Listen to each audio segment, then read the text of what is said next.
Do you love drawing portraits? I love it. It's one of my most favorite things to do. But I find it challenging sometimes to draw dark-skinned portraits. But I want to show you today 3 hacks that are so easy that makes drawing portraits faster and a whole heck of a lot easier. Stay tuned.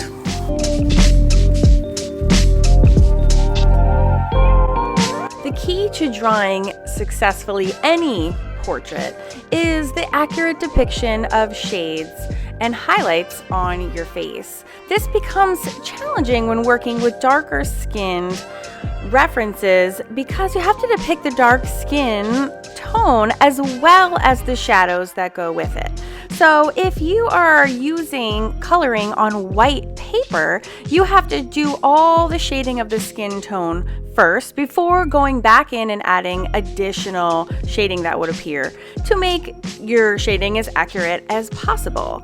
So my first hack is to draw on toned paper, because essentially the toned paper then becomes the skin tone starting point, and then you can easily add just the shading on top of that and then just the highlights. So it literally cuts your drawing time in half. My second hack for you is to use charcoal instead of graphites. Charcoal goes on in half the time. You can easily just do a swath of color, use your finger or a blending tool or a Q-tip or even a tissue to blend it out so fast and easily in the darkest shaded regions of the face, and you're done in less than half the time.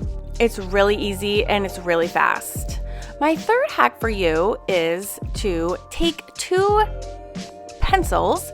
One I want you to grab is a white and one is a black, and it could be a black charcoal pencil or a Prismacolor pencil, and really go in to define with the black the very solid lines, which in portraits should only be in about 3 places. You're talking about around the irises and the outline of the eyes, in the nostrils, and the crease of the mouth.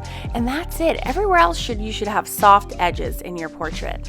And last but not least, a little bonus tip is to use a white paint marker to just highlight the very, very few areas that are getting the purest white. And that's just a tiny area of the white of the eyes, the pupil, sparkle, and then there are just some slight reflections on the nose and mouth. And before you know it, in less than half the time, you have a beautifully rendered dark skin tone portrait. For more tips and tricks and tutorials on drawing realistic features, check out the playlist right here. I'll see you in the next video.